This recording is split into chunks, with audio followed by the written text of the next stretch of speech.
దేవునికి మహిమ కలుగునుగాక. వీక్షిస్తున్న మీ అందరికీ ప్రభు యేసు నామములో వందనాలు, శుభాలు. ఈరోజు జరుగుతున్న భయంకరమైన పరిస్థితులు, మరి కెలామిటీస్, మరి దేశాలు భయంకరమైన పరిస్థితుల్లోకి వెళ్ళిపోతున్నాయని వింటున్నాం. కాలిఫోర్నియా ఎట్లా కాలిపోతుందో, ఎట్లాగా మనుషులు నశించిపోతున్నారు, ఆస్తులు నశించిపోతున్నాయి. ఇవన్నీ జరగడానికి వాళ్ళు దేవుడిని అంగీకరించలేకపోయారు, దేవుడిని ఆహ్వానించలేకపోయారు. గో బ్యాక్ గాడ్ అని నినాదాలు చేశారు. గ్లోబల్ వాళ్ళు ఎలక్షన్స్ పెట్టుకుంటే ఆ ఎలక్షన్స్లో 3 పాయింట్లో చివరి పాయింట్ గాడ్కి 0 వేశారు. ముందున్న వాటికి అన్ని ఎలక్షన్లో ఓట్లు వేసి ఆనందించారు, సంతోషించారు. 2 days తర్వాత భయంకరమైన సమస్యను తెచ్చుకున్నారు. ఎందుకు? దేవుడొద్దు. ఈరోజు పరిశుద్ధాత్ముణ్ణి మనం ఆహ్వానించాలి, పరిశుద్ధాత్ముణ్ణి మనం అంటి పెట్టుకొని ఉండాలి. ఆత్మ ఎప్పుడు స్థిరముగా మనలో ఉండాలి. దేవుని ఆత్మ మనలో ఉండాలి, యేసయ్య ఆత్మ మనలో ఉండాలి. ఆత్మను మనం పెట్టుకున్నప్పుడే మనం కార్యాలు చూడగలం. అందుకని యెషయా గ్రంథము 30:21 ఏం మాట ఉందో తెలుసా? మీరు కుడి తట్టు అయినను ఎడమ తట్టు అయినను తిరిగినను ఇదే త్రోవ, దీనిలో నడువుడి అని నీ వెనక నుండి ఒక శబ్దము నీ చెవులకు వినబడును. అంటే నీ వెనక నుంచి దేవుని ఆత్మని ఒక గైడ్గా ఉండి నడిపిస్తుంది, నీకు ఒక టీచర్గా ఉండి నేర్పిస్తుంది. నువ్వు ఎక్కడికి వెళ్ళాలో, నువ్వు ఎలా వెళ్ళాలో, ఏం చేయాలో, ఏమి చూడాలో, ఎలా ప్రవర్తించాలో, ఎలా మాట్లాడాలో దేవుని ఆత్మ నీతో నాతో మాట్లాడుతుంది. నీ వెనక తట్టే ఉంటుంది. ఎప్పుడో తెలుసా? నీవు దేవుని ఆత్మలో స్థిరముగా ఉన్నప్పుడు. ఎందుకు ఇన్ని కష్టాలు, ఎందుకు ఇన్ని కెలామిటీస్ మన జీవితాల్లో, దేశాల్లో, రాష్ట్రాల్లో ఎందుకు ఇన్ని జరుగుతున్నాయి? దేవుణ్ణి మనం అంటి పెట్టుకోలేము. ఆయన ఆత్మ మనలో లేకపోవడమే, ఆయన ఆత్మలో మనం స్థిరముగా ఉండకపోవడమే. ఆయన ఆత్మ మనలో స్థిరముగా ఉంటే దేవుని కార్యాలని గొప్పగా చూడగలుగుతాం, మంచిగా చూడగలుగుతాం. నీలో మంచి ఆత్మను పెట్టుకో, మంచి మనస్సును పెట్టుకో, ఒక నీతికరమైన ఆత్మను పెట్టుకో, యథార్థతను పెట్టుకో. నువ్వు గొప్ప గొప్ప కార్యాలు చేయగలవు, నువ్వు చూడగలవు, నువ్వు ఎటు వెళ్ళాలో, ఏం చేయాలో. నీకు ఒక జీపీఎస్ లాగా పరిశుద్ధాత్మ దేవుడు నీకు తోడుకుంటాడు. జీపీఎస్ అయినా తప్పు చూపిస్తుందేమో, జీపీఎస్ అయినా ఆగిపోతుందేమో, రూట్ మ్యాప్ తప్పు చూపిస్తుందేమో. పరిశుద్ధాత్ముడు తప్పు చూపించడు, తప్పు చేయడు. నీతో నీ ఆత్మతో మాట్లాడుతుంటాడు. నువ్వు తప్పు చేస్తున్నావు, నువ్వు పొరపాటు చేస్తున్నావు, నువ్వు అలా వెళ్ళొద్దు, నువ్వు ఇది చేయి, నువ్వు అది చేయి, నువ్వు ఇలా చేయి అని మనకి నేర్పిస్తూ ఉంటాడు. అంతేకాదండి, ఒక్కొక్కసారి ఆయన మనము చేయలేని ప్రార్థన, మనం చేయలేని పనులు ఆయన సహాయముగా ఉండి విజ్ఞాపన చేస్తాడు మన కొరకు. ఆయన మనం ఏం చేయాలో, మనం చేయలేని కార్యాలను ఆయన సహాయం చేస్తాడు. ఎలాగో చూద్దాం చూడండి. రోమాపత్రిక 8:26 నేను చదువుతాను చూడండి. అటువలే ఆత్మయు మన బలహీనతలు చూచి సహాయము చేయుచున్నాడు. ఏలైనా మనం యుక్తముగా ఎలాగో ప్రార్థన చేయవలనో మనకు తెలియదు, కానీ ఉచ్చరింప సఖ్యము కాని మూలుగలతో ఆ ఆత్మ తానే మన పక్షముగా విజ్ఞాపన చేస్తుందట. దేవుని ఆత్మ, పరిశుద్ధాత్ముడు మన కొరకు విజ్ఞాపన చేస్తాడు. ఒక్కొక్కసారి నువ్వు నిద్రపోతావు, నువ్వు అలిసిపోతావు, నువ్వు చేయలేకపోతావు, నీరసపడిపోతావు, కృంగిపోయి ఉంటావు, నీ నోటితో అడగలేకపోతావు. నీ పక్షముగా ఆ ఆత్మ దేవునితో నీకు విజ్ఞాపన చేస్తుందట, నీ పక్షముగా. ఎంత గొప్ప కార్యము! హల్లెలూయా. మరి ఇంకా ఏం చేస్తుందో తెలుసా అండి?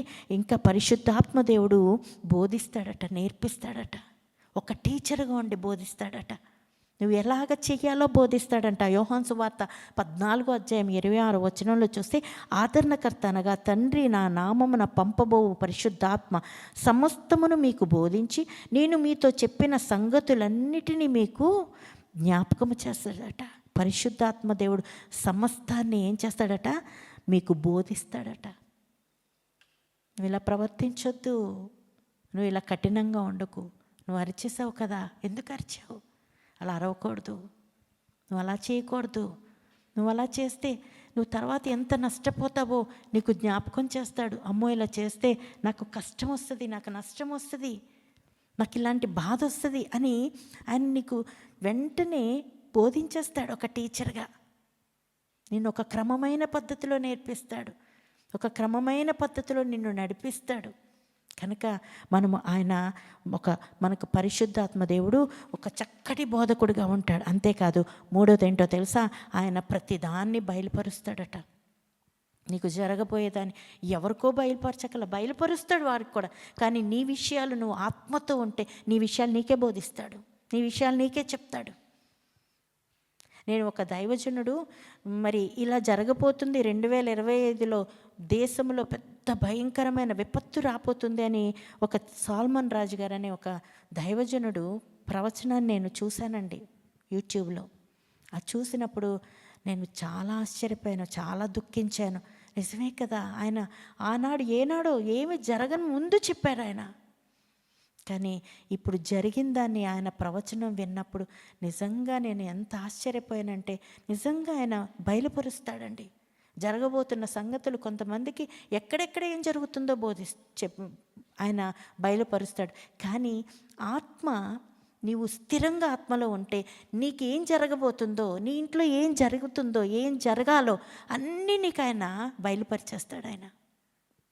ఆయన మాట వినాలి. దేవుడు తను ప్రేమించు వారి కొరకు ఏమేమి సిద్ధపరచునో 1 కొరింథీ 2:9-10 తర్వాత చూసుకోండి.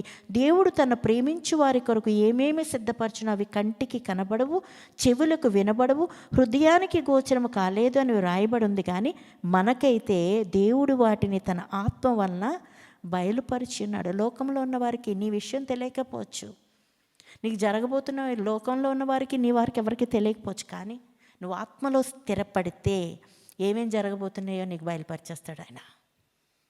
ఏమేమి సంభవించబోతున్నాయో, ఏమేమి రాబోతున్నాయో, ఏ విపత్తు రాబోతుందో, ఏ మంచి జరగబోతుందో నీకు బయలుపరుస్తాడు. ఎప్పుడు నీవు ఆయనలో స్థిరపడినప్పుడు, ఆయన ఆత్మలో స్థిరముగా ఉన్నప్పుడు. ఆయన ఆత్మలో నువ్వు స్థిరపడితే ఆయన అన్నీ బయలుపరుస్తాడట.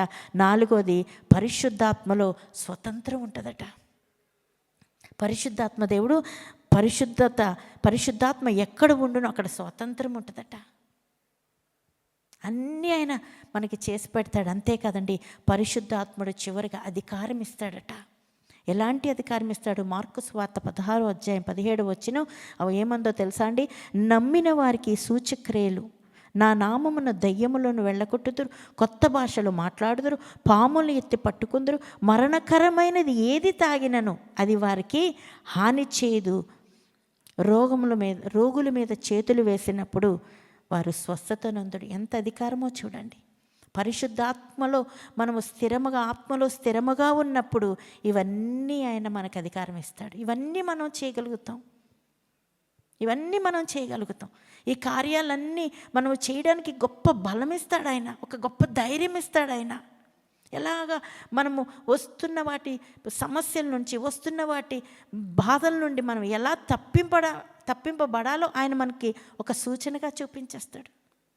నిజంగా అంత కాలిఫోర్నియా కాలిపోతున్నప్పుడు బూడిదైపోయినట్టు కనిపించింది, కానీ మధ్యలోకి ఇల్లు కనిపించిందండి. ఒక మధ్యలోకి ఇల్లు చూసి నేను ఆశ్చర్యపోయాను, ఇదేంటి ఇల్లు అని. వెంటనే న్యూస్ చూసినప్పుడు దాని చుట్టూ ఫైర్ ప్రొటెక్షన్ పెట్టారంట, వాటర్ ప్రొటెక్షన్ పెట్టుకున్నారంట. ఆయన ముందే అవన్నీ పెట్టుకున్నారంట. ఆయన ఎవరో తెలుసా? ఒక క్రైస్తవుడు.